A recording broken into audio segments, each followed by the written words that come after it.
La Rochefoucauld, por su parte, cree que la vida en sociedad es absolutamente imprescindible para poder sobrevivir, y si no existieran las reglas sociales, si se dejara al hombre librado a su naturaleza, la idea de que el hombre es lobo del hombre sería confirmada en los hechos permanentemente. Según la Rochefoucauld, no podemos arriesgarnos a dejar que esta naturaleza se manifieste sin censura, por lo cual propone combatirla moralmente, con educación, con pautas. La vida en sociedad restringe los apetitos inmoderados del hombre y le impone el ideal social. El yo quiere erigirse en el centro de todo, quiere dominarlo todo. Por lo tanto, hay que tratar de combatir a ese dominador con reglas sociales que sean suficientemente estrictas y rígidas como para frenarlo, porque de lo contrario, esta ambición desmedida de poder, esta sed de dominio, terminarían dominando la historia. En este punto del planteamiento aparece el pensamiento de un filósofo más conocido por nosotros, Emmanuel Kant. Él dice: el ser humano vive en una insociable sociedad, queriendo decir que la sociedad, lejos de ser una cosa elegida por el ser humano, es una transacción, algo que concretamente hace para poder responder a una necesidad. Según Kant, y tal como decía La Bruyère, la naturaleza del ser humano es la soledad. Pero agrega que este ser socialmente inepto, egoísta y solitario tiene tres necesidades básicas: sed de poder, sed de bienes materiales y sed de honores. Kant abre el pensamiento a los que lo siguen. Comparte con Maquiavelo la idea de que el hombre necesita dominar, y con Hobbes la idea de la necesidad de tener posesiones. Lo nuevo en el pensamiento de Kant se vincula con la necesidad del hombre de ser honrado, en el sentido de aplaudido, glorificado, admirado. Es posible que el hombre tenga bienes sin necesidad de que existan los otros. Puede tener dominio sobre su heredad, sobre la tierra y sobre los animales sin que existan los demás. Pero ¿cómo podría tener honores en soledad? Para tener quien lo honre, necesita de otro. Así, para Kant, creamos una sociedad para que nos dé el honor que necesitamos, porque solos no podemos conseguirlo.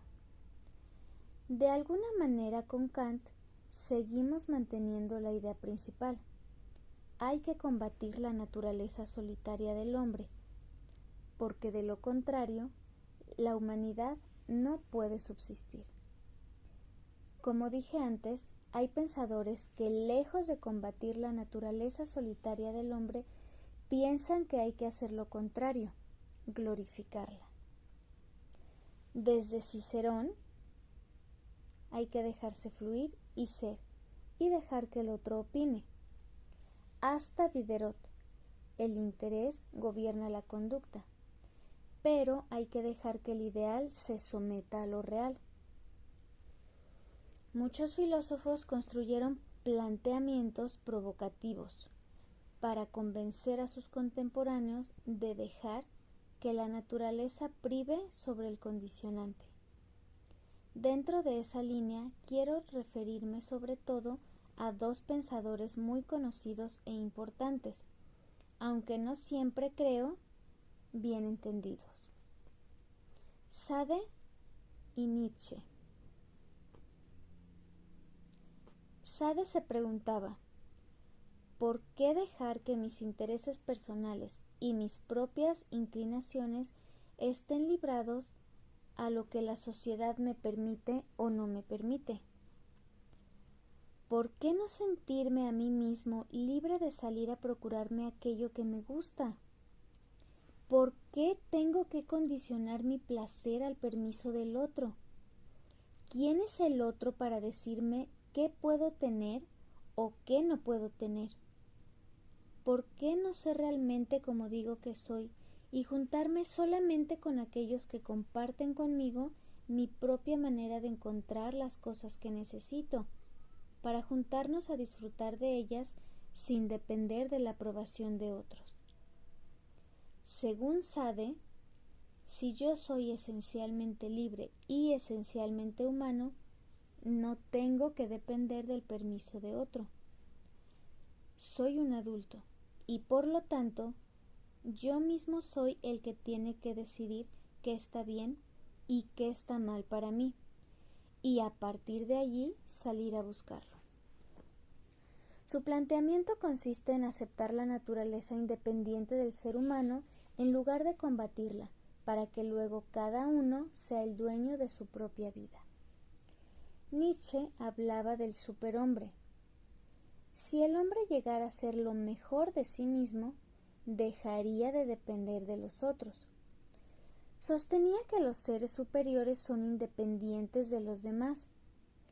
Para saciar la sed a la que Kant hacía referencia,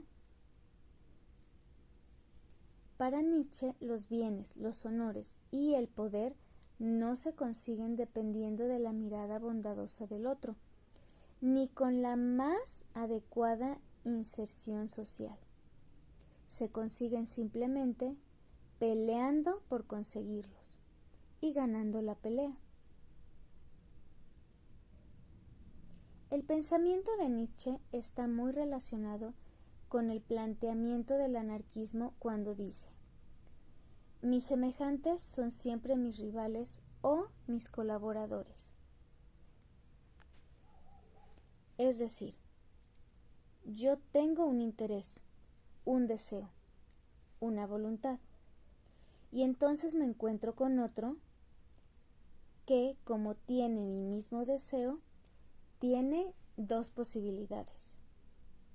Si hace alianza conmigo, es un colaborador. Si decide competir conmigo por la cosa, es un rival. Si no lo puedo hacer un aliado, se volverá un enemigo. De modo que viviendo entre colaboradores y rivales, o condiciono y manipulo el afuera para que se transforme en un colaborador, como Maquiavelo dice, o directamente rivalizo con el otro y peleo hasta vencerlo. Pero Nietzsche se pierde cuando descree de toda colaboración. Él considera que la pelea por las cosas es inevitable, y entonces concluye que el mundo es de los fuertes, de aquellos que pelean y ganan la pelea. Con relación a esto, establece una moral de amos y una moral de corderos. La moral del amo es la de aquel que es fiel a su propia esencia y a su propio deseo. La moral del cordero es la de aquellos que se sienten y se saben débiles, y entonces se juntan con otros, conformándose con la mera supervivencia. Para Nietzsche, los corderos desarrollan sentimientos inferiores, como la piedad, la conmiseración y el miedo a estar un día en el lugar del que padece. Para este filósofo, la caridad funciona de esa moral de corderos. La moral del superhombre, como él la llama, será la de alguien que no dependerá de que el otro apruebe o no apruebe, como decía Sade, sino que será leal a sus propios principios más allá de la aprobación o el permiso de los demás. Cuando Nietzsche habla de la moral del superhombre, se refiere a dos cosas. Una fundamental, reinar en soledad, y otra alternativa, someter al que se oponga. Puesto en primera persona, esto se enuncia así: yo soy solitario, sé lo que quiero, sé a dónde voy y no molesto a nadie. Pero si te opones, entonces te someto o te destruyo. Según él, la sociedad en la que vive, a la cual llama sociedad burguesa, se ha conformado con la moral de los corderos: proteger a los débiles, encontrar la postura más cómoda y unirse a los demás buscando fuerzas. Queda claro que Nietzsche se opone a lo que afirmaba Hobbes. Un jovesiano que leyera a Zaratustra diría que si uno dejara salir su esencia, el superhombre, se dedicaría a destruir a los demás. Nietzsche dice: dejemos que el individuo solo encuentre su lugar, y entonces la competencia no surgirá, porque cada uno dejará de estar mirando lo que el otro hace, y dejará de querer lo que el otro tiene. Más allá de la discusión sobre si el control de esta naturaleza solitaria es deseable o indeseable, lo que estos pensadores trataban de demostrar es que combatiéndola, pensando que el hombre en absoluta libertad terminaría matando al otro, o glorificándola, enarbolando la bandera de que en libertad el hombre viviría sin molestar a nadie. En ambos casos, vivir en sociedad es una conducta aprendida y antinatural. Desde este razonamiento aparentemente inapelable, solo tengo dos alternativas. A. Acepto la tendencia solitaria del ser humano a pesar de su insoportable vulnerabilidad, y por ende acato la idea de que por conveniencia debo renunciar a mis necesidades egoístas para poder convivir con los demás, de quienes de alguna manera dependo. B. Sostengo que puedo prescindir de juntarme con los demás, y me alineo en la idea de ser autoabastecente, renunciando a la necesidad de quedar colgado del otro, que se haga cargo de mí. Concluiré creyendo que dominando mis inseguridades no necesito nada para vivir en sociedad. ¿Habrá otra posibilidad? A comienzos del siglo VIII aparece Rousseau para dar vuelta al planteamiento y revolucionar las ideas que se tenían hasta ese momento.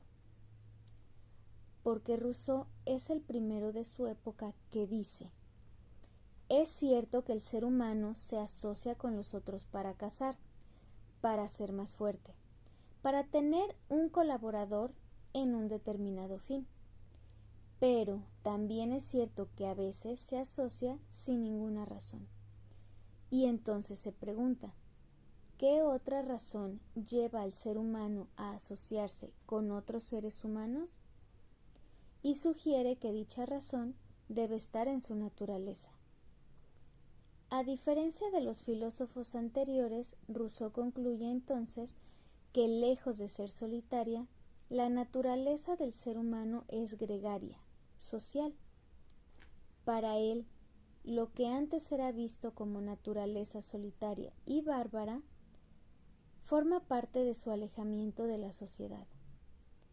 Plantea esa manifestación como un resultado posterior en lugar de una condición previa. Por otro lado, Rousseau dice que el individuo tiene dos amores: el amor propio y el propio amor. Llama amor propio a lo que nosotros llamaríamos hoy vanidad, y propio amor a lo que hoy llamaríamos autoestima. La vanidad me lleva a conseguir lo que necesito por la utilización de los demás, a utilizar a los otros para congraciarme. Así quiero los honores para sentirme bien. Y entonces busco a los demás para que me honren. Pero también quiero relacionarme con los demás por la necesidad de ser considerado por el otro y así llenar nuestra olla de autoestima.